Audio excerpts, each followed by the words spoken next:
Don't take the presence of the storm to indicate the absence of God. Sometimes when you enter into a storm, and there are all kinds of storms, health storms, physical storms, financial storms, emotional storms. There are all kinds of storms. I'm not talking about the storms that rain down water and the lightning and the thunder and all of that. I'm talking about storms that other people can't see. Undetectable storms. Storms that make people think you haven't been through anything. Because you get up out the bed every morning and you put your hair up and put your makeup on, and they don't know you put your smile on just like you did your makeup and walked in smiling because you were going through a secret storm. See, when you're going through a visible storm, somebody will hand you an umbrella or a raft or some help or some assistance because they are aware of your suffering. But when you're going through a secret storm, there is no comfort there because nobody knows that you're dealing with a secret storm. They're jealous of the car you're driving, not knowing that it's 2 payments behind.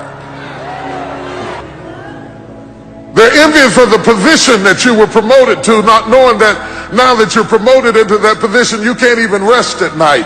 You can't even sleep at night. You've got so much pressure and so much responsibility on you. And all of a sudden you're in a storm and nobody even knows it. And when we get in a storm, we have a tendency to wonder, where is God? Job said, I looked for him. He was there a minute ago, but now I can't find him. I looked on the right side and I couldn't find him. I looked on the left side and I perceived him not. Where is God in the storm? Because we buy into this notion that if God was with us, we would have no storm. That if God were really with us, we would be happy.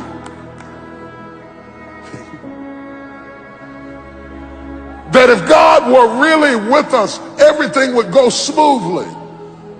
That if God were really on our side, we would have no family problems. If God were really with us, our bills would be paid. How could God be with us and us be in foreclosure? Job said, I can't figure it out. How could my kid die and God be with me? How could my house be on fire and God be with me? I looked for him. I looked for him. I didn't see him. I looked on the right. I didn't see him. I looked behind me. I didn't. You said you had my back. I didn't see him. I looked in front of me. I thought he'd lead the way. I didn't see him. But you cannot see in a storm. That's why he told you to walk by faith and not by sight.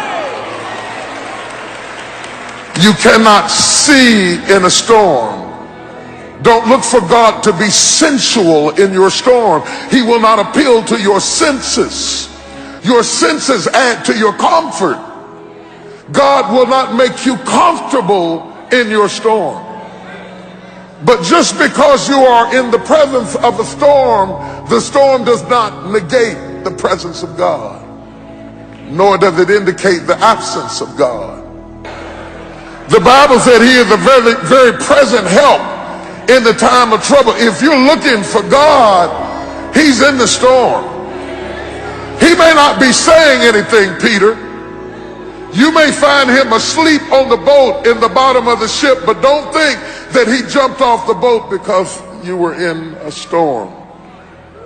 He is with you in the storm. He promised.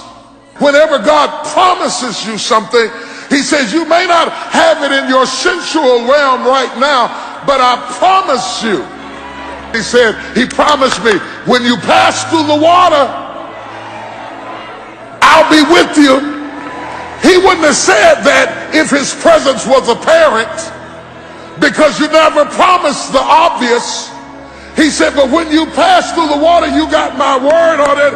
I am in there with you. You may not see me, you may not feel me, you may not sense me, but I tell you what, all the while you're stroking in the water, understand you are not stroking by yourself. Don't be so aware of the storm that you lose awareness of the God in the storm.